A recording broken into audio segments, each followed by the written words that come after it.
Hello, ladies and gentlemen, and welcome to the ECAC League of Legends tournament. I was about to give you a week, but I'm actually not too sure what week it is. I think it's going to be an exciting week. It's the first week. Just in, it's the first week. Day for celebration, the very first contest that we're going to see. And the lucky teams that are in here today, if I can have production read the mystery names for me, they will be who are our lucky contestants. Oh, is production me?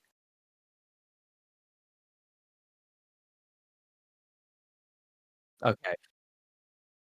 All right, Baruch, Esports Association, and Oklahoma are going to be the two teams playing in today. Both teams weighing in with some phenomenal players. Look at the OPGGs, several players in the Masters, several up at Diamond, and this is just going to be a peak level match.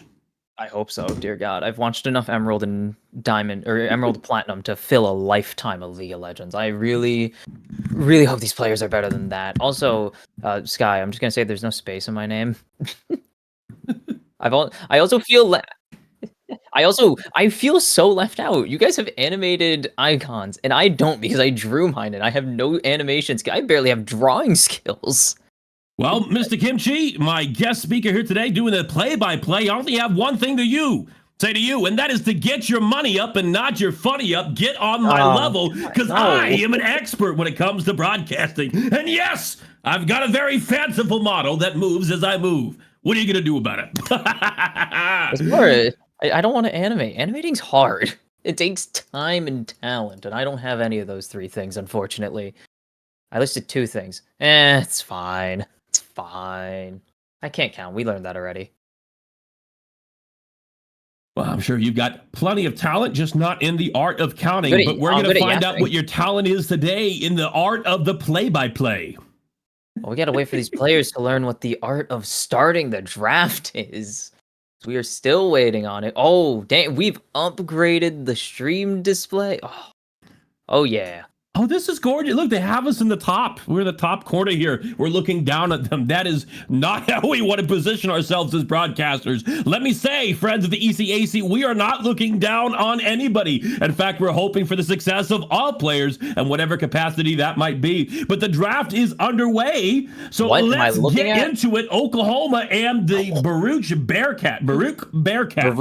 That's going to be fun. I was going to say, why are we hovering a Garen ban? Jeez, now you got me saying bees and... Oh, God. Why we have got a Garen ban on the logs? As it turns out, someone just has a casual 165 games of Garen up in the top lane on the side of Oklahoma, so that's going in the no-no pile. As it should. Garrett, I believe, was only just a patch or two ago, was a fearsome solo lane character. And you take it into these early stages, he could be a massive threat as teams are just now learning how to play together for the first time. And so some of those solo queue picks can still be prominent and powerful in the early weeks of organized play such as this. Now, the next ban coming in, was that intended to be Karma? That is Karma. It's not showing on my end, but it is showing on the stream. The support that I hate with every fiber of my being is gone. Thank you. I really appreciate it, Oklahoma. Never. Oh, Garen's disappeared now. Oh, that's not a good thing. He's gone. I don't know if he was ever on stream. I'm sorry, Garen. You have magically disappeared on our end. Kindred going to be taken away. Oklahoma has a very threatening jumbler. Yes, the jumbler who jumbles things, of course. Zoria, casual Masters player, very good at Evelyn and Kiana and Kindred, and a lot of good meta Oh, Diana, actually. Someone mentioned to me last week Diana just got buffed for some reason, and so we'll see if that is on the table for this week's match. Coming on the side of Oklahoma, the next ban will be Hui, a very powerful blind pick in the mid lane, a very popular pick in pro play right now, too. I don't have the exact statistics in front of me, but when I was doing my meta read analysis for my own team, I recall that champion, I think, being in the top 10 for this summer when it came to pro picks. And Oklahoma will be opening up the draft with a Diana. Oh, I think that's a Diana flex. I don't think so. I'm pretty certain, one again, aforementioned Zoria on the side of Oklahoma. 17 games on Diana so far, 65% win rate. She did just get buffed, so it is probably going to be abusing that increased clear speed. As Jarvan, everything's disappearing on my end. I've lost Jarvan. I've lost him. I still see the Jarvan. He hasn't disappeared on me on like my paychecks, but they have locked him in, and I'm hoping to see an Orianna or a Galio paired with that very popular combo that has been prominent in pro play. Responsible drafting, please. I've seen so many good jungles thrown away with garbage picks, but that is Kai'Sa on the side of Baruch. 144 games of Kai'Sa for the ADC in Kirby 108. Elite name, elite champion, and she's not on stream. I've lied. It could be anyone. Well, there's the Kai'Sa is what it says on my end, what I can see here. Kai'Sa no, I can see it on my end, but we lost Gwen too. For anyone wondering what the third red ban was, it was Gwen. It was Gwen. Okay, it's just gone. Oh my goodness, OP Draft Lol is having a wonderful day today, to put it nicely. As I don't love this pick, I don't love it.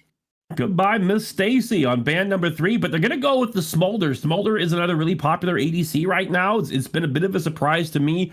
Not successful in solo queue and solo play, but is being picked in competitive. And I imagine this is because of its scalability, its AoE damage, and its mobility early in lane, which makes it very safe for a lot of these types of matchups. Follow up with the Rakan as well.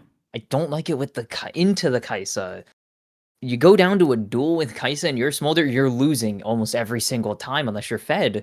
Smolder just takes way too long with Kai'Sa's early spike capabilities on 1 or 2 items even. And you just can't shred through her. You don't have the damage early. Oh my god, this is going to be a fist fight on the side of Baruch. Pyke locked in with this Kai'Sa, a famously aggressive bot lane from like 2019. Oh, you recognize these players? Are these well-known players? No, not these players. No, the Pyke Kai'Sa combo was the pentakill farming machine, though, when that champion came out. Fantastic. I do like the pick of the Pyke here. It is going to force that Smolder to take those extended fights, as you mentioned, which are quite favorable for Kai'Sa. Smolder in this situation is really just looking for short trades to build his stack and try to have dominance over the mid in the late game. He wins the game by not losing, if that makes any kind of sense to you. More bans underway. We see the Mbessa and the Zed, both really strong top and junglers right now, being able to be critical targets to eliminate these powerful carries. Ooh, actually really Hold on, I need to check some OPGGs really quick because I need to see if they have a Zed player on their team. I'm assuming, obviously, the side of Baruch have one, but I was saying if Oklahoma have a Zed player, they could honestly snipe this because it is a super squishy comp right now. J4, Kai'Sa, Pyke, not the tankiest as, yeah, with the Jarvan, you mentioned the Galio going really well with it. That is going to be taken away. Oklahoma are going to have to think outside the box here, or inside the box, unfortunately, I guess, for mid lane. Interesting draft there. I think in the case of the Bearcats, they might have been able to one of the Galio there. Could have taken it on R3 since they have to pick R4 anyways, using it as a counter pick to the Rakan who made themselves visible on B3. But, you know, I'm not here to critique the way that they drafted. This is the draft that they wanted, and they did grab Mordekaiser as a blind pick, perhaps to punish any potential tank engage that Oklahoma could take in the top lane now. Yes, I've been seeing so many blind mords, and it's sometimes good, and then sometimes they just kind of run it down. But he is the 1v1 god because he takes you to the death realm, empowered Qs. I don't know how the Irelia matchup is for Mordekaiser, however. I have to actually do research. Stop making me do these things, you evil people.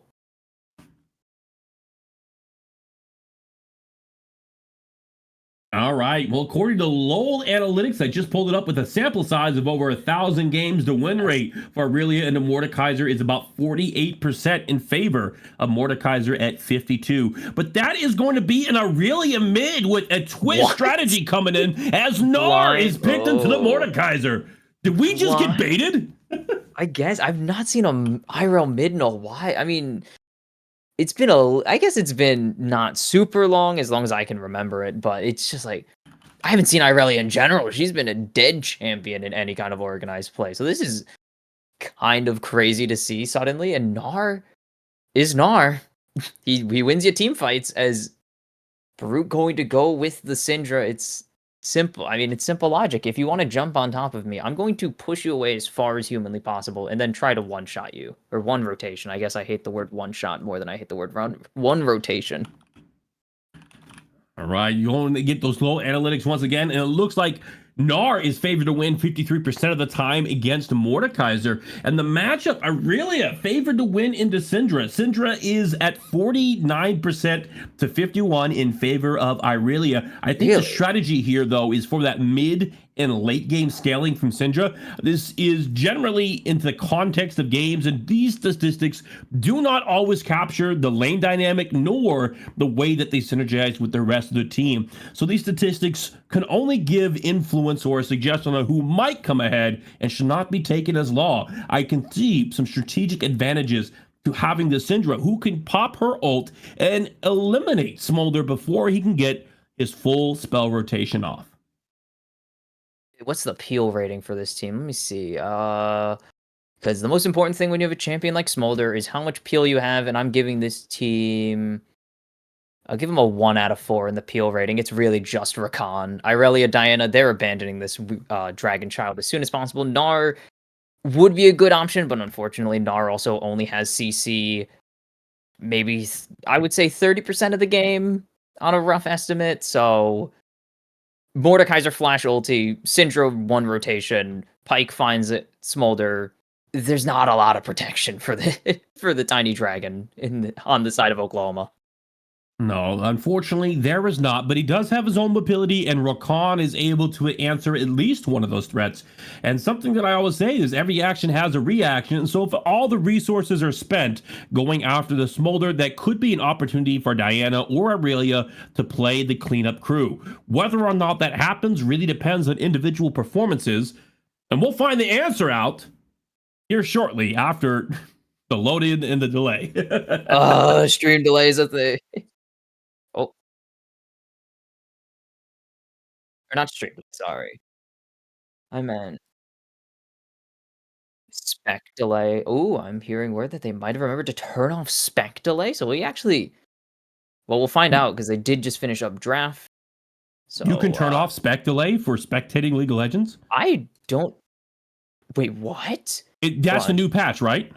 Is this chat? Is this real? Waiting for spec delay 0. Hold on. Yeah, we are not insane. We're talking to our producer right now who is informing us of this insanely, hopefully factual statement because spec delay is the bane of my existence. It says spec delay at 0. Come on, right? Please tell me you didn't mess this up. Oh, they didn't turn it off then. Which yes, Skydagger has just told us we get to go to break instead of not having a spec delay. So we will see you guys in about 3 minutes for the first game of the ECAC League of Legends season.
Hello, ladies and gentlemen. We are back at the ECAC match of Baruch Esports versus the University of Oklahoma. Both teams are in the opening game and are taking their positions on the map.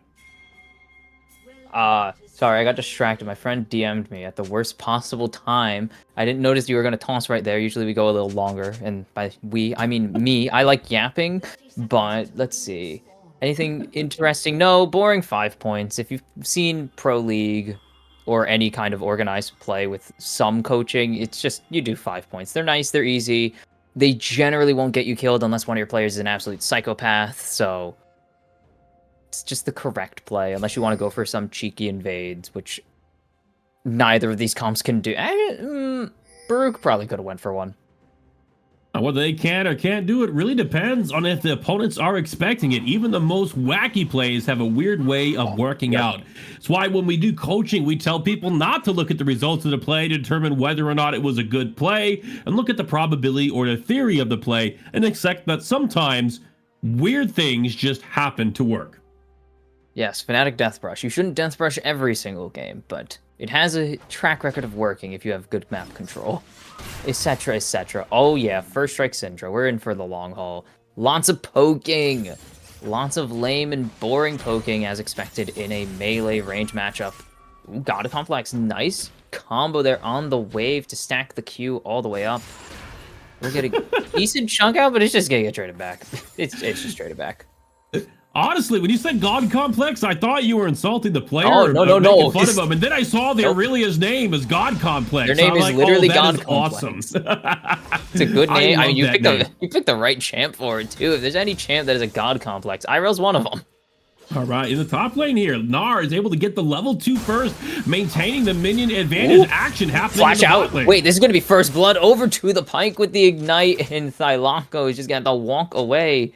I didn't even get to talk about T1 Gnar. I just noticed. It's T1 Gnar. Great changes coming in from the Gnar T1. Mordekaiser, but Mordekaiser is going to be chasing him down. Flash Q. Flash Q. What are you doing? Flash Q. Bonk. Oh my goodness. The potion is enough. Is there enough chase down? Odin trying to just run to the turret will be out of Death's grasp there to get a reset. Ooh, playing with fire and just gets away with their life. We're still going. What is going on? Irel takes a turret shot. Just, guys, I said don't do this before the stream started. Please. 3 minutes in the game, score 0-1 in favor of the red team here. Now, just to get some clarification, exactly which team is on which side is Baruch is the red side.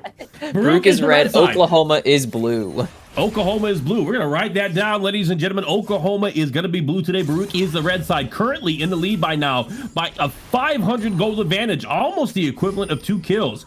This means it's not just 1 knockout or 1 kill on their end. It's going to be minions as well, contributing to this lead. More action expected to come soon as Jarvan on the side of Baruch is going to be finishing up his clear.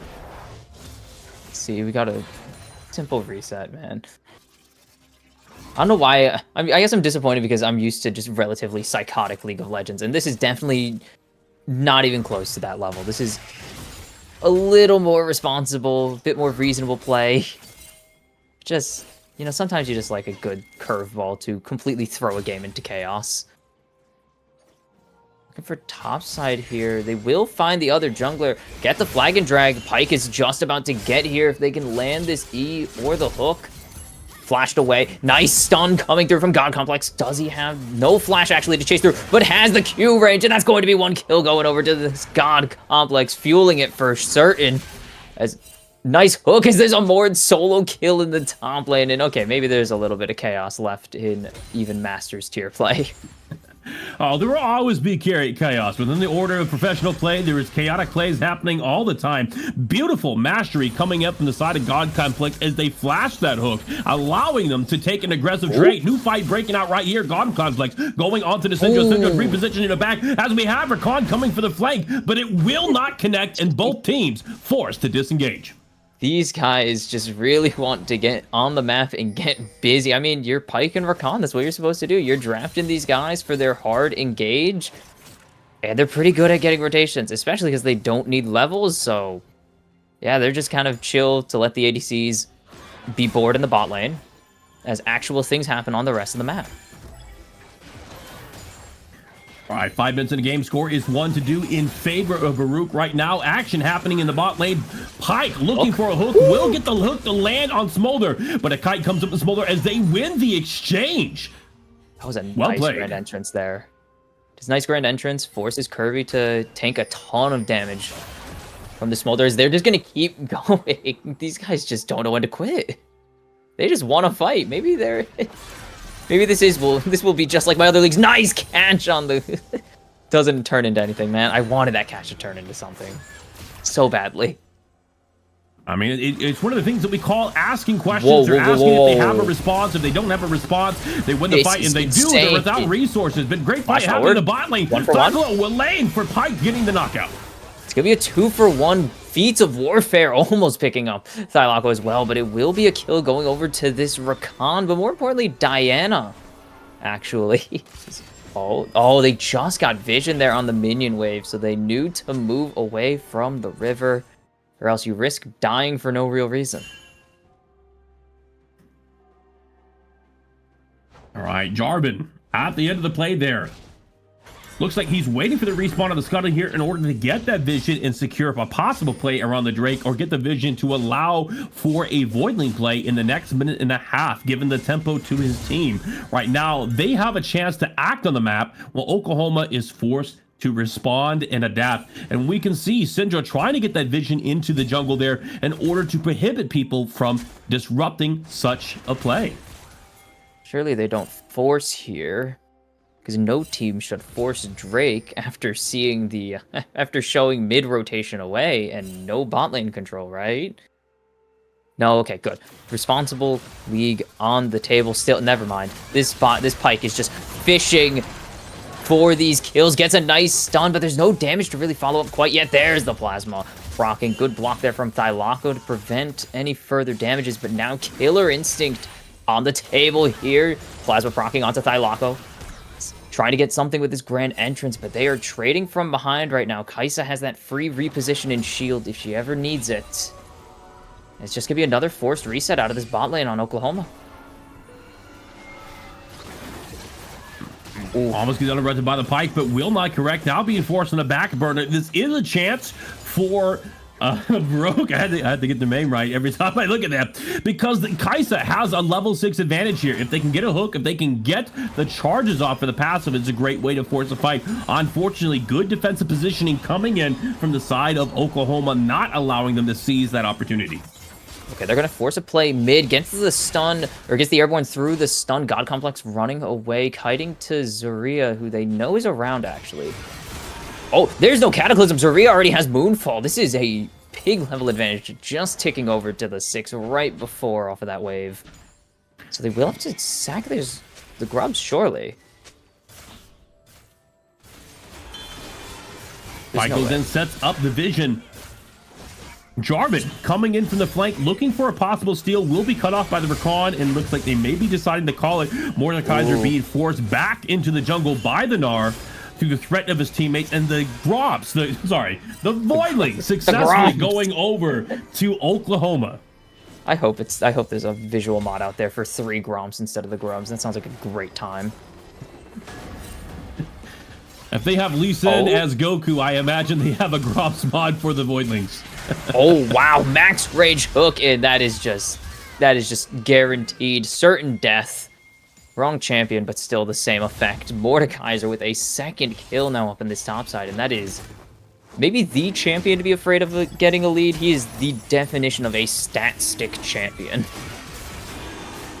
Good play coming in from Oklahoma. When you know where somebody is, you know where they're not. And if Pike is in the top lane up there, it does mean they're going to have a number advantage in the bot lane. So they're going to use that number advantage to secure the Dragon. Dragon now going over to the side of Oklahoma as they go back and reassess their positioning. This is not... Fight happening back here. Not a good play. Caught out with Zarina picking up another kill. Yeah, that is a very telegraphed play. You have no vision control in your own Tribrush. Why would you even face check that? You just wrap around your Pike. You have increased move speed. Not like you don't have a tool to get out of there. I don't know. A bit greedy. Maybe eager to get back to the bot lane to set up some kind of another aggressive hook play. Yeah, it's gonna bite you if you greed that hard. 10 minutes in the game, the score is 4-4, but a goal advantage of 400, 500 in the hands of Oklahoma right now. Currently, the objective lead in their hands as well, as they're up a dragon and 3 voidlings. That said, the 2 players to watch this game are going to be Zarina on the Diana and Extremely Curious on the top lane, both being the leading players on their teams with the most amount of goals and kill. And I am extremely curious to see how these 2 teams will play out the rest of the match. It's not a Dragon. You're saying it like it's a Dragon Ball episode. As Zarina going to steal away most of the Raptors. Doesn't get all of them, but you can see this item advantage already on the Leandries. In exchange, the Mordekaiser will be on the Rylaites, makes him a better dueling champion, some better chase down potential as well. It's also insanely cheap, so it's not like the gold lead is that massive compared to the jungle, as surely there's no way. Yeah, no, there's no way. There's an insane hook. Just gonna clear this wave, get shoved. Everyone's favorite thing to do in bot lane. All right, Pipe preparing another hook, but it will not connect as we see Rakan dashing off to the side. Level advantage on the favor of Oklahoma down here. Kaisa currently level 8 with no ult on the Pike, but no ult on a Pike is a powerful ability not to have. Yeah, no death from below right now. Really has been spending a lot of time off on a stealing another character's gimmick, going off on a magical journey. Needs that 6. It's just a money duplication. It is literally a money duplication exploit. Finally going to get it. And, I mean, you see him positioning. Is he going to go for this? No. Going to go back instead of forwards here, seeing this Smolder resetting. They'll just take a reset of their own. As topside? Oh, in mid as well. There's just fights happening all across the rift right now. They've decided this is the unified call. Is shocked Galio. The play didn't work in mid, this close to turret. All right, Diana from Oklahoma invading the jungle of Baruch. On the bot side right now, they're going to be grabbing the Gromp blue buffs just spawning into play. To be a chance to get some valuable resources as well as possibly counter the caster. She goes back to lane and will get triple ulted by the opposing team. Sorry, it was one ult. The triple dive. It was 2 ultis. They did not use Rakan ulti, but that is not saying much. They used a lot there to try and get this Kaisa down.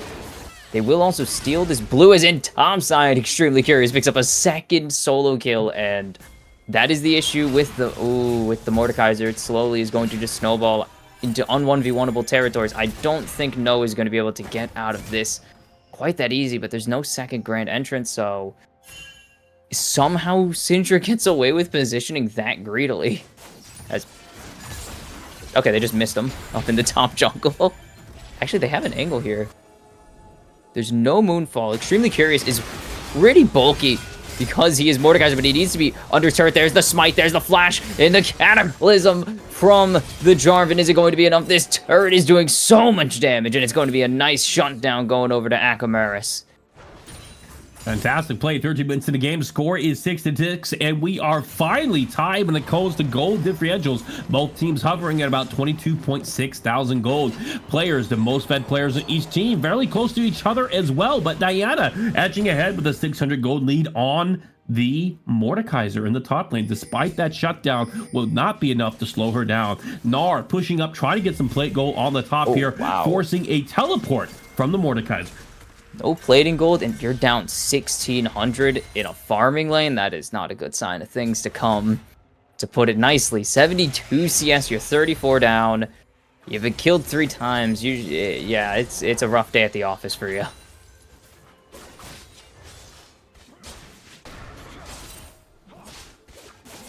Both teams positioning for the Drake here. We do see Diana going in to steal it. A flight coming in from a teammate on the side. Rakan utilizing the ult, and now Baruch is on the retreating side of this team fight. Whoa, yeah, no, this Kaisa needs to be very careful. There is still a Moonfall available for Zarya. Will not be able to use it, at least. They're trying to get this engaged. They're going to find Painful, but that's only going to force a disengage. But with Dragon up, that might be all they need. Akamaris forced to drop back. Zarya very strong at this moment in time. Very fed, and this should just turn into a pretty easy Drake siege. As they no, yeah, this is feats of monster slaying. They'll find Thalaka with no ulti, but just jumps back to the safety of the team. And there's objective number 3 going over to the side of Oklahoma. So it looks very good for Oklahoma right now. I just noticed there's a 3-level difference between the two. Sorry, 2-level difference between the two junglers. Diana and Aurelia sometimes look very similar on the map. Throw me for a little bit of a loop there, but Diana being 2 levels ahead means she's significantly stronger. Not only this, but she has a 50 CS lead on top of the 3 kills, meaning she can continue to invade this Jarvan, deny his camps, force him back, and get a powerful advantage when it comes to contesting these objectives. 15 minutes into the game right now, Oklahoma is ahead, having secured every objective that spawned on the map so far, both dragons and the voidlings, and currently in a favored position to take that Rift Herald as well. It doesn't matter. It's going to come down to the first turret of the game, which is looking like it's a race between this Mordekaiser and this Smolder. Kaisa taking another reset. Rift Herald is just gone here unless there is some crazy fight Akamaris can pull out here, as they've already been pushed out of the jungle. 2 levels down is still insane. They need to get Zarya with this ulti. And they're going to pull no one Cataclysm. Really, it's just trapping his own team into their own demise. And that is not what you want to see. Double Moonfall does not give over a kill to the Pyke on top of it. It is a 3-for-0 in a swift Rift Herald fight on the side of Oklahoma. That was insane to watch. I actually thought Baruch had that one. When they collapsed from Mordekaiser from the top, they had a lot of AoE damage, but unfortunately, the Gnar ult was so well timed, getting a double stun and stopping them from getting the connection for the Mordekaiser ult there, allowing them to pick up the objective and additional kills. Score now 10-6 in favor of Oklahoma with a 3K lead. No tower down yet, but with that Herald that is soon subject to change, and Smolder corrects my statement immediately by taking the bot tower. Oh, that hook doesn't come off in time, actually, so they should be able to catch God Complex here, surely. That was a miscommunication of all time, but there's no mana on this Irelia. Really interesting combo there to push the Syndra out of the undertow.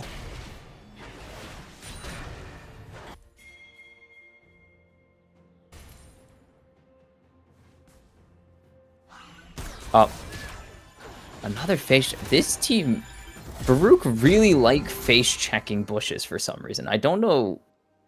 I'm gonna say it's a bad thing because it hasn't paid off for them yet.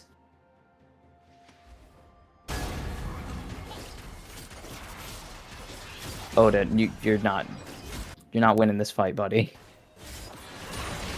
It looks like Oklahoma's looking for a play here in the center, as we do see Pyke on the retreat here as Diana comes in from the side. Now, Syndra about to get caught, does get caught picking up a kill on the Diana. Smolder ult coming in, a possible engage onto the Recon, but they will not connect. Diana at 30% HP, Pyke able to escape with his life. Mid lane tower going over to the side of Oklahoma, currently up by 4K. This is where you want to be if you want to see this game end in success and end quickly. That was a disgusting overstep there by No. I mean, what is Akamaris maybe trying to make a hero play here?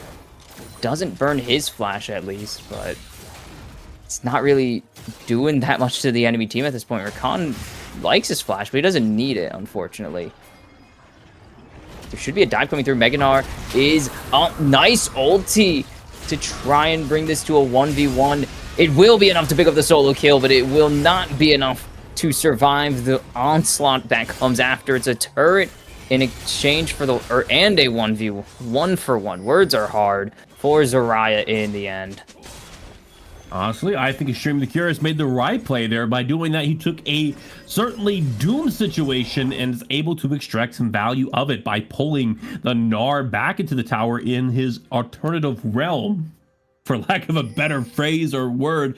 Allows him to get a turret aggro on them, keep that aggro on him, and pick up that kill. Unfortunately, the tower and his life will be taken away by the Diana and the Recon diving right afterwards. But sometimes all you can do is all you can do, and all you can do is enough. Baruch not out of this game right now, but needs some hope, and Mordekaiser is the one to give it to him. That's not... I did see a Mordekaiser carry last weekend, but I don't know if that's the best scenario to be in. He's a 1v1 champ, and your team desperately needs team fighting capabilities, as they are just getting slaughtered by this Rakan Irelia and Diana on the hunt constantly. This Pyke value has not been substantial. Thylaco will buy enough time to at least get the teammates over, as the Cataclysm is not doing much on the side. As a nice teleport behind, actually gets Odin behind enemy lines, trying to find this two-man. Gnar is hunting this Kaiser's. Mordekaiser is in the Death Realm 1v1, and God Complex is winning that 1v1, trying to buy time for Painful to run away on the back end of this fight, and Odin will not find the extremely low health Kaiser or Pike in the end, but it is still a 2-for-0 for Oklahoma, and should be the Atacon going with it. Great play by Oklahoma. Oklahoma is in position for the Atacon here. With 2 threats off the map, this is their window to go ahead and take that. Atacon gives them all the different flowers that are on the map and increases their effectiveness by 25%. A massive stat boost going over to Oklahoma, helping them secure this game, which they are soundly ahead, up by 6,000 gold right now at 21 minutes. That is not the things you want to hear. Hullbreaker on Irelia, because Hullbreaker only works on so many champions and just makes Irelia immortal if you ever find her on the side lane. This is a level 11 Jarvan compared to a level 14 Diana and a level 13 Smolder, which is eventually you're going to get outpaced, but this is a bit much as a jungler to be down this much XP. Let's flash forwards. God Complex is going to find 2 with the stun. Gonna get pulled in by the Mord, but that just means Akamaris is going to fall. Forced to Death Realm, the God Complex. But you just can't 1v1 Irelia with the Hullbreaker, as the rest of the team is getting ripped to pieces. Mom does actually nothing there. And this Pike trying to get away. Flash auto Q is all that's needed for Smolder to pick up one more. And they're gonna find the ace. Nice Gnar into the towers, or what used to be a tower. Ooh. Wait, hold on. Kirby might pull this one back. Killer Instinct is a solo kill for pure style points and ego points. But it was cool, but it's still a 4-for-1 in the end for Oklahoma. Masterclass in kiting right there. Once all the chase abilities from Gnar were done and gone, utilize the ult to create some distance there. Then, using its movement ability, increase their movement speed in order to maintain the perfect ZOI space, letting them get that passive off and winning the duel against the Gnar. Moments like that should absolutely be celebrated. Fantastic play coming in from Kirby. Game is 22 minutes, almost 23 minutes into the game, with the score being 18-9 in favor of Oklahoma right now, currently up by almost 9,000 gold. That is over 9,000 gold. As oh, god damn it, he baited me into saying a dead meme from like 2007. Damn, I haven't thought. I regret my life. It's over 9,000. I regret my life decisions. I swear, it was all a bait. He knows how to count. I don't know how to count, but it is. Oh, now it's back under 9,000. So, unfortunately, we were late with the meme. Can't even be in time when it's just a simple gold lead. Both teams setting up the map right now. Baron coming into play in a minute and a half could be the, I was gonna say equalizer, but it's not the equalizer we need. It could be the win condition needed to close out this game for Oklahoma. But right now, Jarvan is looking for a possible pick on the Recon. A setback is usually a setup for a comeback, and they are hungry to find the opportunity to do so. Hook coming on the Recon, but does not connect. Yeah, that's about it. Baruch positioning around the Baron, but a split push happening in the bot lane right here between the Diana and the Gnar, threatening to take the bottom tower and put those inhibitors at risk. They will clear this wave rather quickly, but that is a turret down below half already. And Gnar is just going to be able to keep hammering that. He has teleport, so he has no reason to really care about any potential Baron take. It's going to be 40 seconds before it even spawns. God Complex up on the top side has the Hullbreaker if they really want to just go ham on this split push for no particular reason besides drawing pressure and or hating the enemy team. Does dodge away from the hook. Just, I don't even think they die if they get caught out at this point. They're so fed. And there's no one on the enemy team to really do damage to them. Nice stun connecting onto Akamaris, forcing out the flash. They will at least get the Vanguard's edge, but that is a small victory on the side. Sometimes all you can do is cheer for those small victories. It's the small victories that set up the bigger plays. Now, Zarya currently zoning off the entire Baruch team and Oklahoma positions around the Baron. A phenomenal trade going onto the Pike. Hyphus HP now eliminated, forcing Baruch to reconsider the way they engage. Yeah, they're just going to have to give this entirely. It was pretty clear they were going to do that, and now it's absolutely certain. This is a 5-level gap in the jungle, which is insane to say out loud. At this point of the game, is extremely curious, trying to just get something. Tylako maybe starting the engage. Nice quickness against 3, and it's going to be Kirby going down, and that's your hyper carry already gone, and that might be the hopes of game 1 victories being already gone. Nice hook onto Tylako, but it's going to do nothing of the sort. Oh, Zarya getting Death Realm, so Painful will be able to at least heal back up with his passive, but just no damage coming out from this Mordekaiser. Gets stunned immediately and hands over a kill to the Rakan. Kills him. Absolutely deletes Painful, as it is just indeed that for the side of Baruch. Nice Cataclysm to dodge something, but it's just not meant to be. Kills him, finally getting involved in this game on a rampage as Oklahoma just stomp Baruch in game 1. Certainly a great display of dominance, but don't go anywhere just yet, folks. We have up to 2 more games left tonight. As I often tell a lot of my players, a setback is a setup for a comeback, and you've got comeback power. Baruch, we're hoping to see an exciting game 2.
Hello, ladies and gentlemen. Welcome back to the ECAC League of Legends Week 1 match of Baruch Esports versus University of Oklahoma. I really hope I'm getting that correctly. We just finished Game 1 with Oklahoma having a very strong display. However, this is a best-of-3 series, so there's upwards to 2 more games to go, and we are playing in the Fearless format. What that means is that characters from both teams that were played last game cannot be reused, meaning many powerful threats such as Jarvan, Diana, and Mordekaiser will not be present in future games. Joining me in the booth today is Boxed Kimchi. Kimchi. Got it. One day it'll be Skydagger, and I will be producing. That's a lie. I can't produce for my life. You'll be Dagger Sky. Oh, I'll be Dagger Sky. I think we almost had Sky on one of these casts because of a panic dropout, if I'm not mistaken, from last season. I don't remember. That was a fun. We definitely did. I do remember that cast. It was a very fun time. All right. So my question to you, Kimchi, as a prominent player yourself, is what are the picks that you're expecting to see in Game 2, especially on the side of Baruch, who needs to claw back a victory in order to stay in the game? Trying to see what they have. They do have Nautilus jump. That is an interesting decision, but Alchemist does not have a lot of recent games. So it does make it a little bit, because collegiate is different. It always depends on what the players play. Not every player plays the meta, because meta is a funny word that you can bend to your will if you're really good at League of Legends. But I mean, I'm seeing Braum. Caitlyn probably doesn't work well with the Braum. That's the wrong no. Bard. I was casting with a Bard main last week, and he was really trying to hype up Bard because he is really good. He's also insanely difficult. So I don't know if you could just kind of pick him up, but it's an option. I don't know. I just want to see more. I don't know. They had a good amount of aggression last game, but I think I need to see more cohesion as a unit. Like they would Jarvan engage, like they cataclysmed, and then they cut off their Mordekaiser from getting to the Diana. So I need to see them playing as a unit more.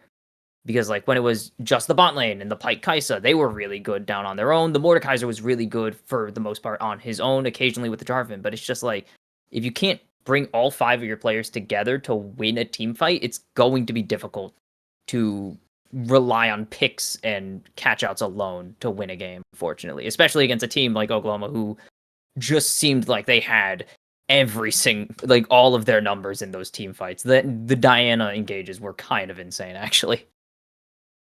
Oh, absolutely. I think, well, I was about to say it's a situation we call her Nirvana, but that is not true because Mordekaiser on the side of Baruch. Barack Obama? Baruch. I'm so Obama? Sorry. I'm really not trying to mispronounce these names. I am struggling with it. So I sincerely apologize on that behalf. But on the red team here, they did have a winning lane in the top lane, and Nirvanas typically mean that they won every single lane, although that is the game state it later became. And the stats on that is once you're in such a situation, chances of winning are well below 10%, which could be very hard to get back. So as you've stated, one of the things that you would like to see is a composition that is more unified or easier to integrate the different skills of the different characters, such as a front to back composition or a dive composition or a wombo combo composition, a very unified strategy that all players can easily get behind. Some of the champions that you mentioned that we might expect to see was a more unusual Nautilus jungle, as well as a possible Bard or Braum, both of which are prominent characters in high-level play right now. And if I were a betting man, I would probably put my money on seeing one of those 2 picks as well. Something that I would like to see come out into Game 2 here would be a Vi, a Wukong, or a Xin Zhao. Pretty simple. Xin Zhao. I mean, those are probably the 3 best junglers in the entire game right now, especially organized play. There's so many mid lane options with those. You could just get nice, easy executions. As Garen is the first ban, he's not on stream. He's camera shy both games today, it seems. Gas is here perfectly fine.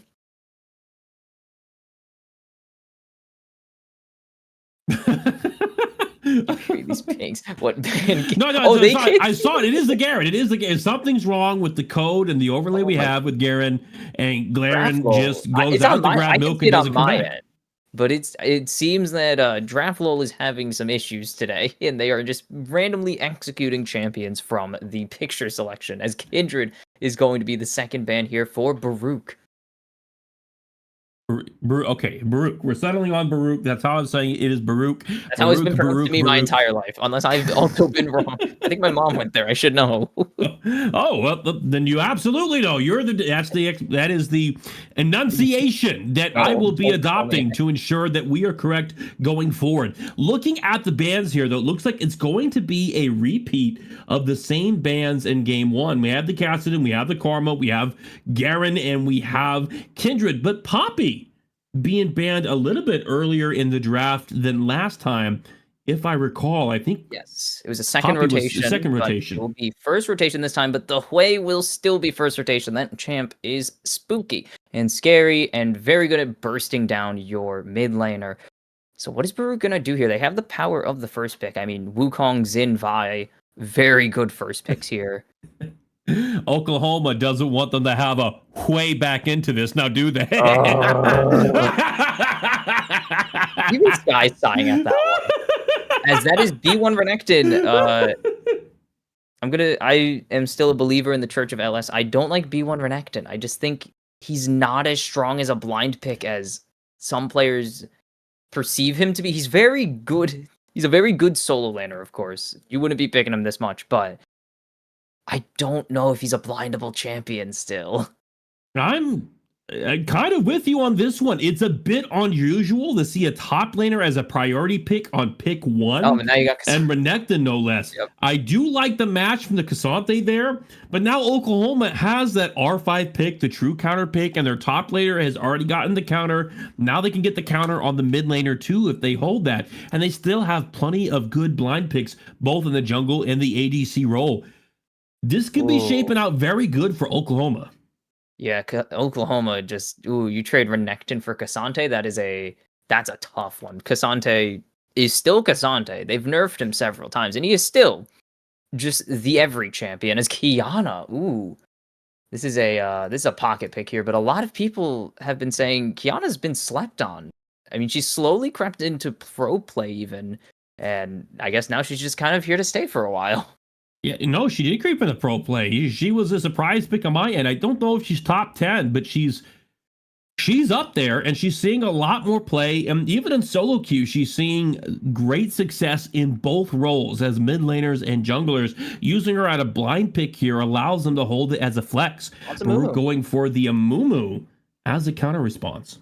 Okay, so they should. Yeah, leaf support. Do they want to go ADC here? Because those are ADC mid is usually what you want to get in your first rotation. Just because it's really nice to have that nice and secured. You can't lose your jungle mid synergy at any point. They probably would like a second hard engage to follow up this Amumu or some big boom. Because that is a Yone, so that's going to be the big follow-up. Issue is they've kind of driven themselves into an AD corner. They need a Ziggs at this point, unfortunately.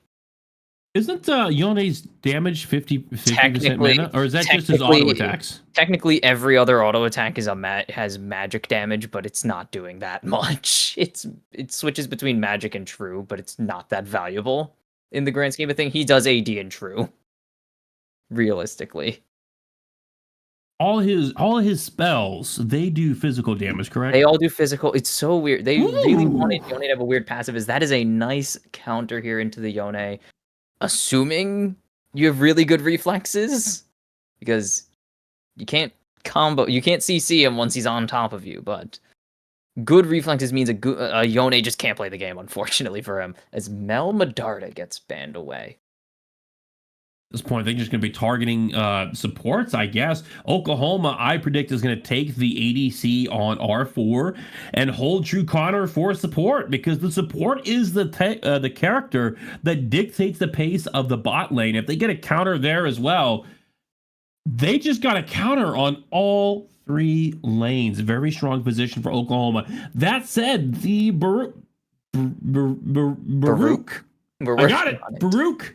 Yes. Bearcats do have very strong individual champions. Renekton, still a good lane bully. Amumu, a phenomenal engage and team fight artist, goes very well with the Yone, who also has an engage tool and can isolate some of his targets and has phenomenal mobility when utilizing his tether as a trading technique, as well as the execution damage that comes on it when he recalls, which can be a little spicy at times. People underestimate it. I know I sure do. I just want to ask why they're the Bearcats. I don't think there's a single Bearcat in New York City. Is Bard banned away? It is one of the more played support options on the side of Baruch, as this is buffed Jinx. I always sing the praises of buffed Jinx, but it would be really smart to ban her. She got a range buff for no particular reason. Wait, a So range she's buff? getting I thought it was just some damage ratios. No, she got a range buff on her rockets.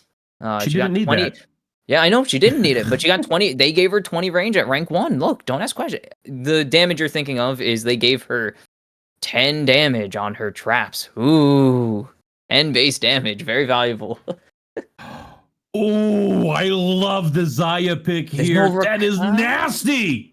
Wait, this is actually kind of, yeah, you just said it's kind of nasty, and I agree, and Oh I despise no! it. They go for a Why vein. would you do this to me? You have that was actually the perfect pick for the side of Oklahoma, and we've all been baited into watching a Vayne game. To be I can't. honest, I don't hate the Vayne here. Vayne does really good against all three of those characters. I do think the Zaya is a little bit of a better pick, but it's not the worst. And you still have Ooh. the counter pick on support in order to facilitate the Vayne pick. If there's a game to play Vayne, this is going to be the one. But Seraphine, nasty pick coming Oh, from the Bearcats here. this is an interesting bot lane pairing if it goes through.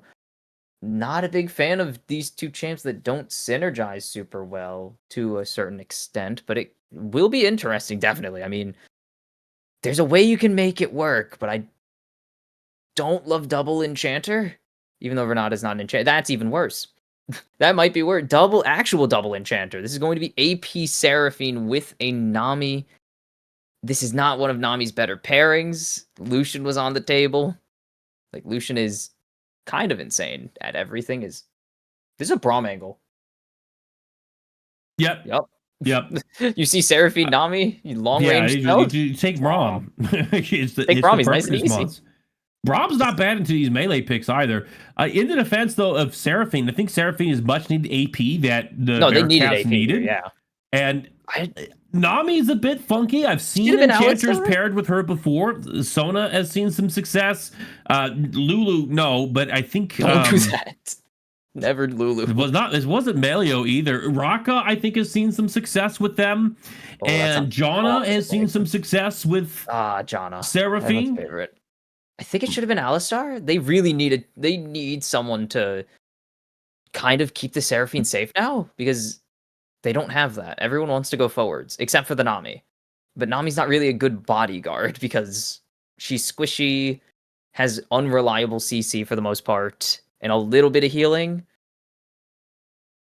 Maybe they didn't want a second tank, but I feel like Alistar was available. Thresh, if you were really feeling yourself. I think it'd just be too bulky at that point. You have Renekton and Amumu to act as the front line, and outside of the Kiana, there's not a whole lot of dive from the side of Oklahoma. You might be able to kite yourself backward, peel for yourself with the bubble and the ult, and the heals and the uptime might be very beneficial for Yone and Renekton. I can see the angle they're going for. There's thought here, really good thought. Not sure how that's going to translate, but to be fair, they're against Vayne, and Vayne has a very short range, meaning the range advantage from both the Nami and the Seraphine can be used to exploit Oklahoma and perhaps generate a lead that will be great for the mid and the late game. But we will see very soon how that plays out. Both teams look to be ready, and so we're going to go ahead and cut the break, and we'll be back at the start of the action.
Hello, ladies and gentlemen. We are back with the ECAC production, the League of Legends match for Week 1. Baruch Esports versus University of Oklahoma. Oklahoma now on the red side, and I can see from the production booth now we have our, maybe it was always there and I wasn't paying attention, but we have the labels at each side so we know who is who in today's production. Both teams now looking to get in position, could be another 5-point defense. We got a custom welcome to Summoner's Rift? What? Dude, we're balling this season. Oh, I'm being told I wasn't supposed to say. I saw nothing. Ilako, face check. Hold on. If they can hit the bubble, but it might have been a W. Oh, hits the bubble, forces the flash, and that's just a dubski off the bat. A dubski bubble. I was wondering if they went for the W instead, because that is also an option for Nami. You just go for the healing and damage. It just makes you really insufferable in lane. But we'll have the stun, and no flash on Braum means they can try and punish here. As Chad is being dragged off screen, you didn't see anything. Excuse me. Yeah, the W there could have been a really good trading tool, but the value of getting the bubble, the question is, does Braum flash in time? Does he have flash? Can he react in time? If it hits, they get first blood. If it does not, now he doesn't have flash. Nami is a little bit weaker for level 1 because of that, but she plays slow, trades with her auto attacks, which she has the range advantage anyways. She'll pick up the W on level 2. There are a lot of teleports on the side of Baruch here. All 3 laners will pick it up. So these could be a funky game.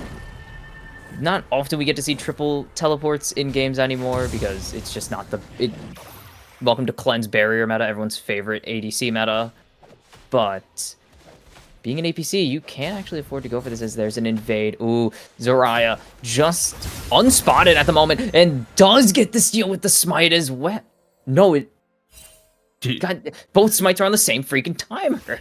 No. The smite did go over to Kiana. Kiana did get the camp. You can see there, she picked up the second camp. Yeah, she did. At ACS, it was a close call. Both players going for it. But Kiana forcing the back onto the Amumu. Amumu down a quadrant. Oh. And you see the pings already going down. Yeah, you see the pings. This is the dangers of losing a jungle quadrant and being Amumu compared to Kiana, who just has so much damage compared to you. So you're gonna have to fight for these chickens. This is gonna be the bloodiest chicken war ever fought if Zarya really wants to pull the trigger. Oh, the claw over the wall, and that is such a good engage. Potential follow-up here? Hold on.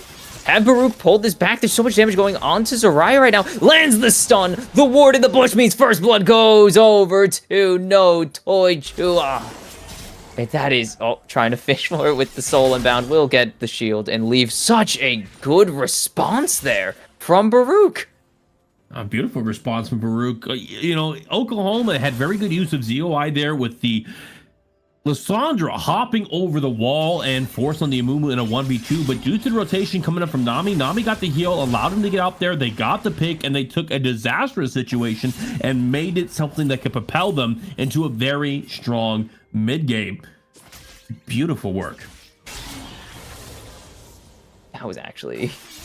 I was not expecting that kind of response. I didn't see the Nami coming up on the minimap. Such good there's the communication that I think was missing last game. They're on the same page now. So we say their communication's going swimmingly well. For now, as yeah, this is just welcome to Flash. Oh, the Q. If you fire it in the general direction of your opponent, it does have some auto targeting, but unfortunately the minions also were in the way and ate that auto targeting. So Zarya going to miss out on the kill, barely surviving. No, will get away with the life and a flash to boot. Very close call. Amumu still feeling a lot of pressure here. Now recalling after the exchange, will be invaded by the Kiana. Kiana dead set on denying resources, but a collapse coming in for the Renekton on the top side. Kiana might not get out of this. Does have the smite, but isn't going to be able to get the camp low enough, and that's going to be no stealing stealing that kill. Probably could have gave it to Extremely Curious, but that is kind of the danger of a Renekton. Nice aggro juggling there as well to keep the camp nice and low for your jungler, but yeah, that's kind of the value of Renekton. You could just walk down and 1v1 somebody that isn't Cassante, pretty much, anytime you want. So some trades coming in from the box side here. Nami getting poke damage off onto the Braum, getting snared by the Seraphine. A favorable trade going over to the side of Baruch. This is, yeah, night and day, or day and night, depending on which was your preferred cycle here from game one. The early was pretty even in terms of kills, but this is definitively in favor of Baruch, as the Claw will be able to just get away.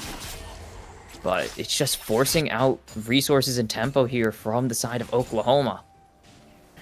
Oklahoma is still in a pretty decent position, only down 400 gold right now, which is a fair amount when there's only 8,000 gold on each team. It's about 5% gold advantage, but when that's consolidated onto one player, it can be pretty frightening. Like, Yone is up by 300 right now.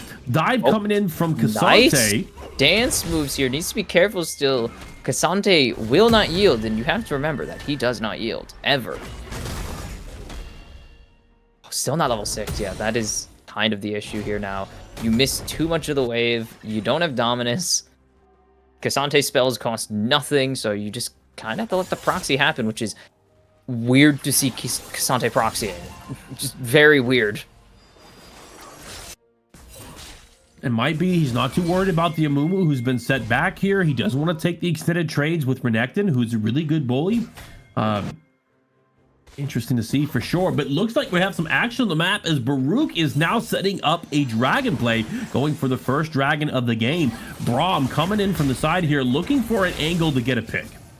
Either Yone to come down here. They don't really have any damage yet. They have incredible zoning capabilities with the bubble, and I don't know what the E is called, or bandage tosses. Ooh, going to tank the Lissandra ulti, and here comes the Soul Unbound with the Fate Sealed. And that's going to be the Feats of Warfare going over. Is Kirby going to pick up one kill here on the Seraphine? The Sun's not proccing for this Braum, as there's one coming in now. 4 kills him, but it's 2. Is it 3? No, it will be 3, but not over to the Seraphine. But now, in the final hour, Killsim has decided it is indeed Baruch's final hour in this fight, as they take over and turn this into a, I believe, a 3-for-2 in the long and short of it.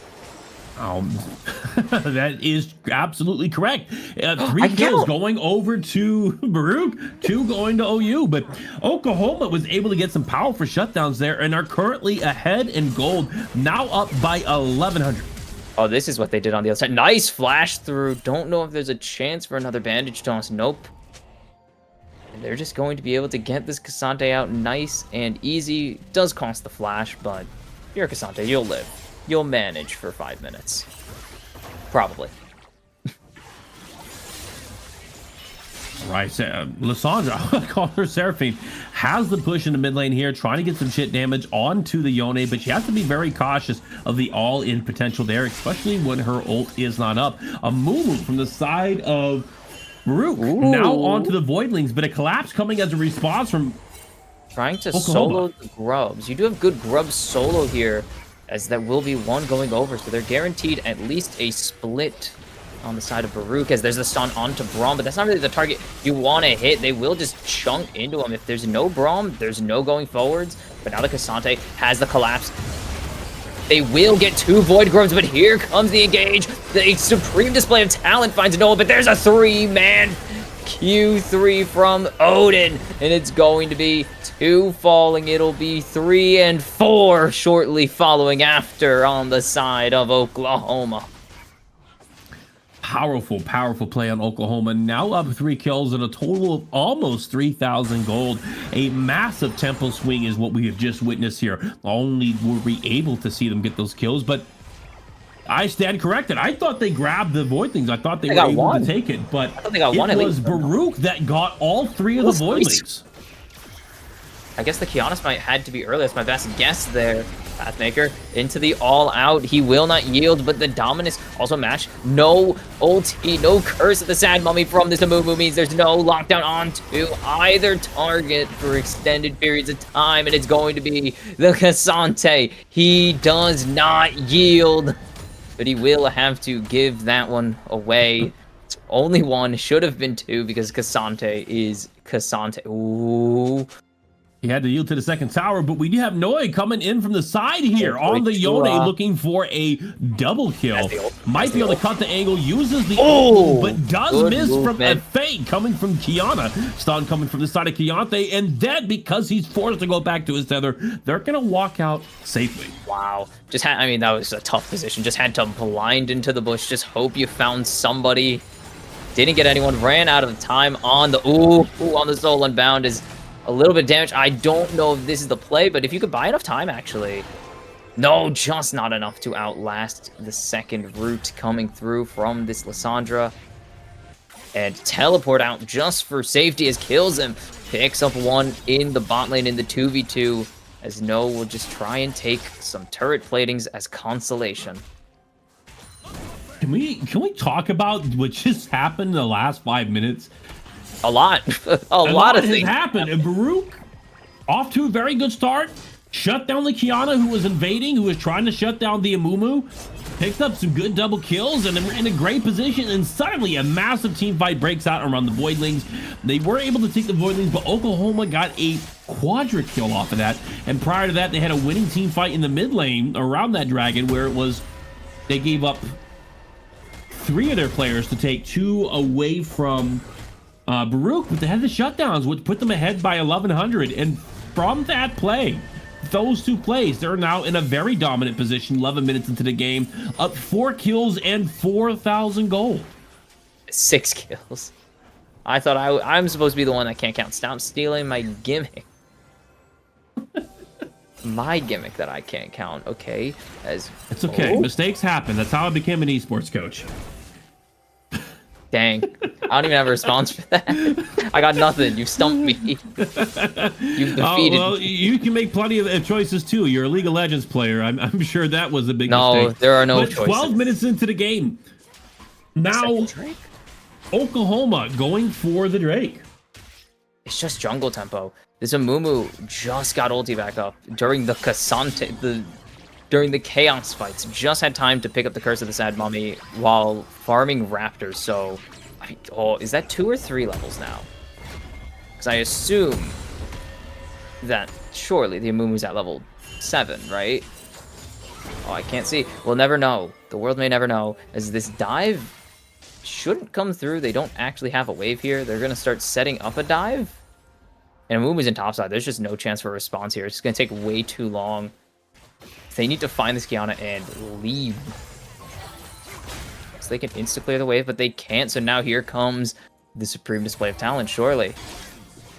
As Zarya has been showcasing this entire time. The encore hits nothing, and there's kills him on a killing spree. Good tanking from Thalanko.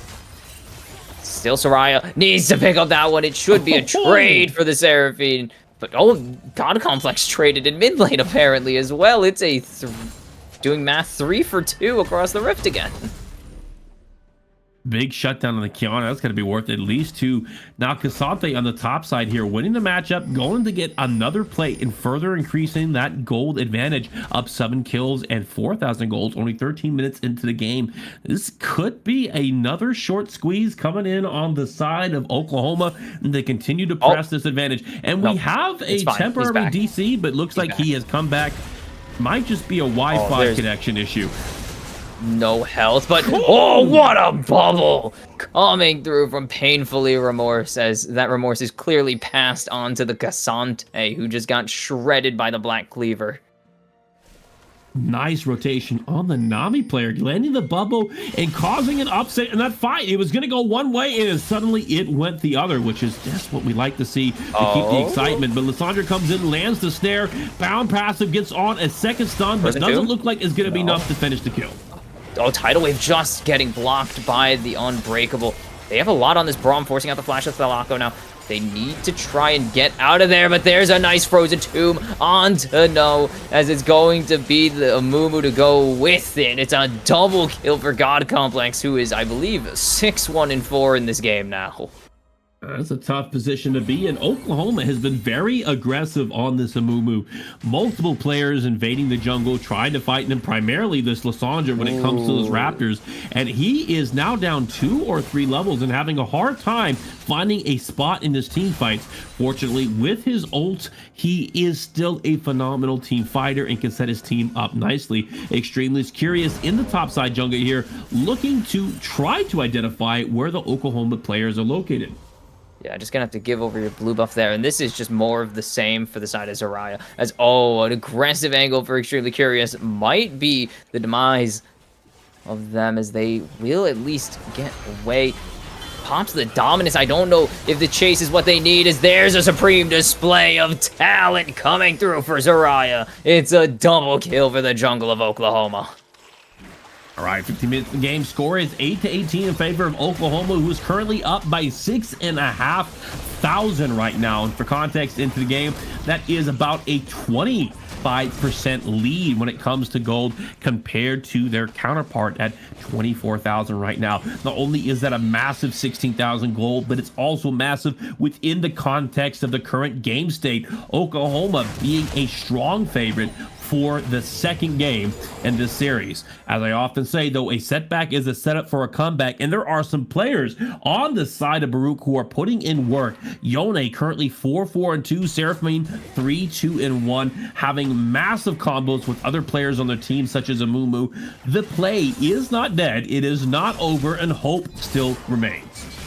It's just gonna be really hard, though. The chase is, as you can see here, Extremely Curious. You got to take a lot of damage to get onto these long, even short range, but short range is better than melee range in the sense of engaging onto a champion. So it's going to be an effort. They're going to need to hit some of these fadeaway bandage tosses, some of these 3-pointers, to put it nicely, or to put a comparison down as just Force Flash.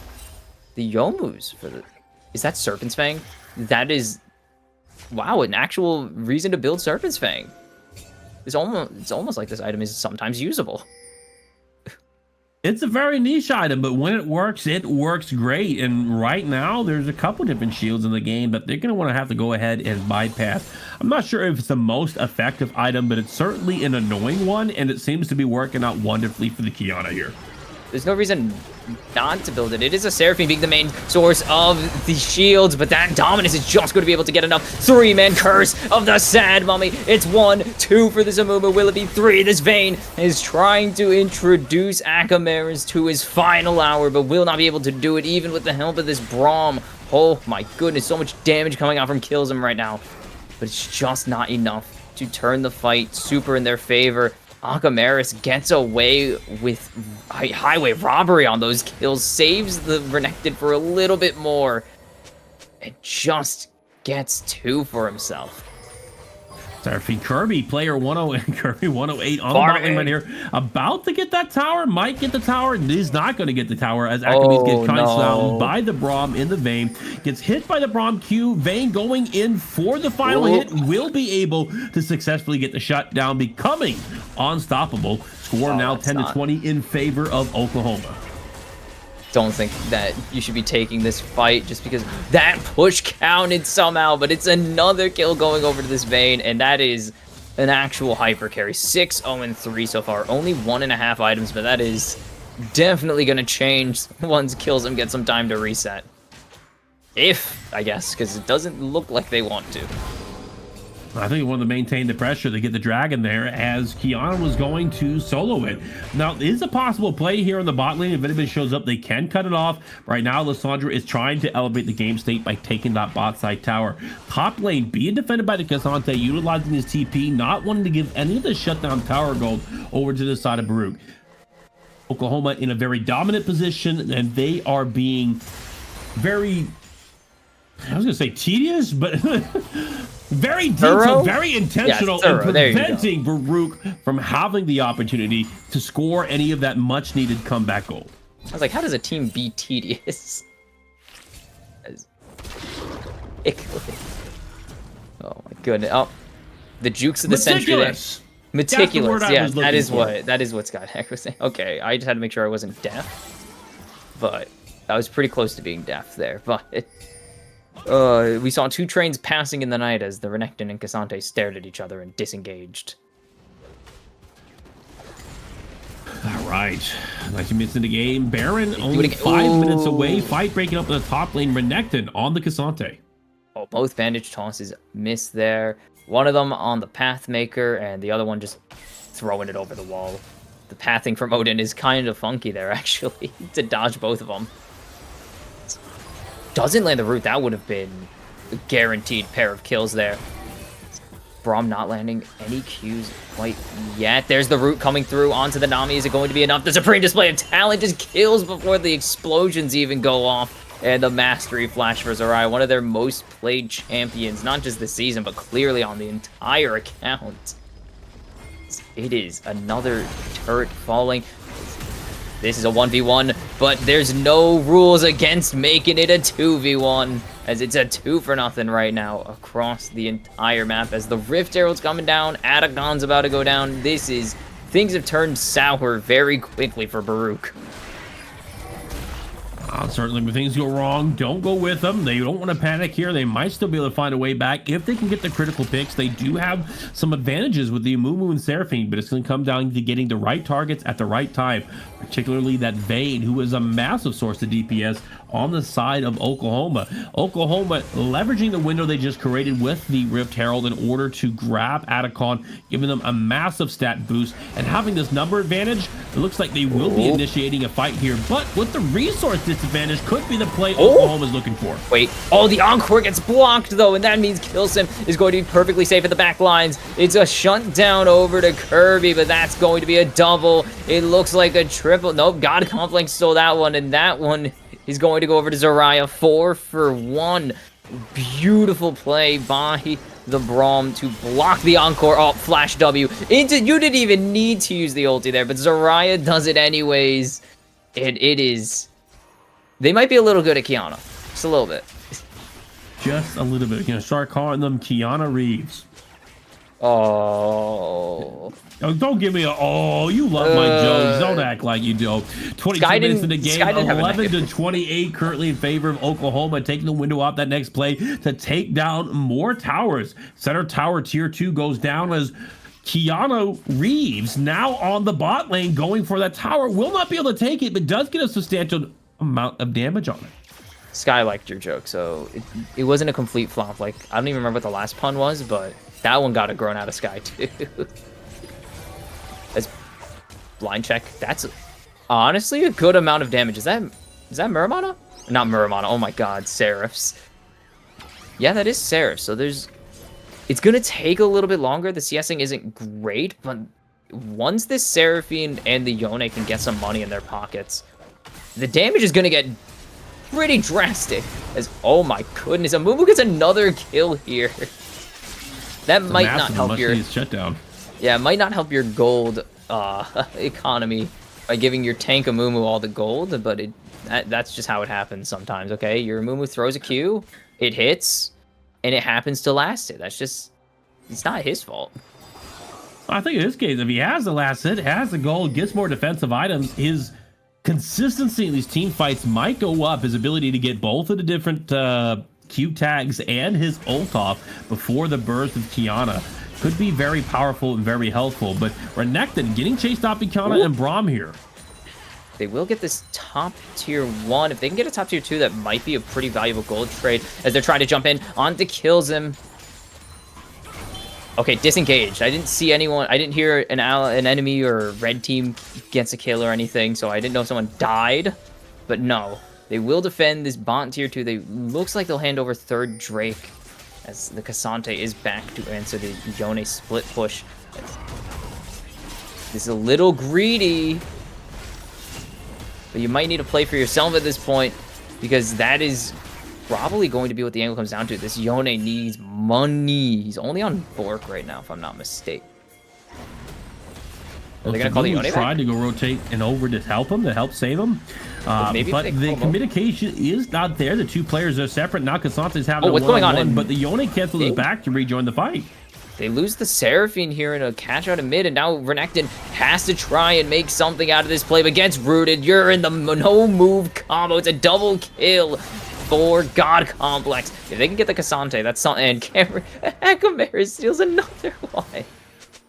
Oh, sidestep coming in from the Zanya. Zanya trying to get the pick here. Zarya? Another missed, and Nami survives. Not the way I saw that play planning out. Vayne out in the center lane with Braum here, going for the tower, going for the inhib to put the pressure on and elevate the game state. This is not looking great. There's definitely an angle where they hold, but I mean, that play, I don't know how the catch out actually happened. I'm assuming they just rotated off of Dragon and found them in mid, pushing out a wave. That's my best guess. But that was a very disjointed play. The Mumu was rotating up to topside to help the Yone, and then the Yone left and came back. And then I'm going to assume Kirby and Painfully Remorse wanted to also rotate up to that fight. Best guess I can make, but Like a reset here is allowing them to reassess the options on the board and figure out the next play. We're at 25 minutes into the game. The Baron is now on the map. The score is 13 to Squirrel. The score is 13 to 30 with an almost 10,000 gold advantage on the side of Oklahoma. Right now, I think Oklahoma is going to take control of the top side quadrant and look to take that Baron so that they can close out the game. Now, I will say the gold lead is actually smaller than when it was like 11 to 5. Somehow, oh my god, that's so much damage from Zarya. Just a misfortunate face check situation as Stalako is barely damaged. They're going to have to burn the curse really early. Maybe the Encore can do something here. It's going to hit onto 3, but is it enough? The Renekton goes forwards, only finds 1, and it is Kirby all alone. Maybe the Yone with the Fate Sealed only gets 1 more on top of it, kills him, has so much damage at his disposal right now, and it is Yone and Seraphine running to the hills, as it is Oklahoma looking to close out this series. The final stand. I mean, do they have a final stand in them? Kind of hard to tell. Probably. Don't need to. They don't need to. Oklahoma are playing responsible and not coin flipping end of game.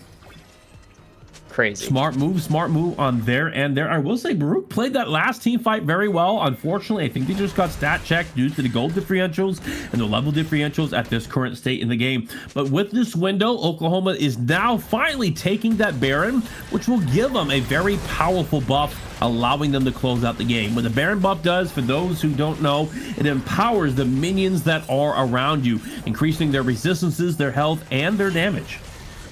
It also gives you 1,500 gold, and the weird thing is it also makes them resist AoE damage more. Like, it gives them, I think they take like 33% from AoE. So the wave clear from the Seraphine, if there's a Baron wave, is going to be significantly reduced. And I guess Cold and Meek also counts as a Q. Oh no. When was that added? I've been coaching this game for years and I didn't know it reduced the AoE damage. I think I only know that because I checked randomly. I randomly will hover over Baron buff. And I'm like, huh. Such a weird thing. I'm gonna make sure now because I want to. Crazy cool if it did. Now we have a Mumu getting caught by the Kiana here. Ooh. Kiana trying to take the shades, but a Mumu is wait. He's got him winning this fight. Punishment, oh only no! to get interrupted by their friends. The Sacred 1v1 means nothing to Oklahoma as a tier 2 does fall on the top side. If they could draw a little pressure, maybe. Yeah, no. You see the pings going down. Extremely Curious needs to get back now, as Oklahoma are looking to end this game. Oh, the 9-0 and 10 Vayne. They have the attack speed in order to put some pressure onto that tower as well. The super empowered they need to hit the Seraphine there, allowing them to force the fight here. Seraphine ult comes in, getting multiple good damage. Hold on. Wait. Oh, the Fate Seal not going to connect onto anything. Double stun onto this Yone, trying to survive for as long as possible. Not going to happen. Kills him, goes legendary. Maybe this Renekton has the perfect situation. No, got rooted by the Lissandra. And it is up to Kirby, and I don't think Kirby has quite the damage here to finish the job. Maybe the Amumu. Does he have Curse? Gets pushed away. Supreme Display of Talent continues pushing him into spawn. No Curse of the Sad Mummy. It's a double. It's a triple kill and an ace on the side of Oklahoma as they close out this series against Baruch. Fantastic play. That's going to conclude the second game, going over to Oklahoma, leaving Oklahoma 2-0, a clean sweep of the first match of the ECAC tournament, League of Legends tournament. Fall season. I always gotta forget. work on these introductions there, I but forget. I also forget the what fall, semester it's it is the fall. constantly. It's the fall semester. yes. All right. Well, that will conclude today's match. Oklahoma will be the undisputed winner of this match. Very well played from both teams. Baruch has some great strategies and moments that came out in game 2 where they took possession of the game. But unfortunately, you know, what comes up must come down, and Oklahoma was there to catch the game. So I hope to see them around with better plans, better strategies, and more invigorating play following the next week. Thank you for coming by, everybody. This has been Professor Malice, Box Kim G, and Skydagger. Have a wonderful evening. Signing off.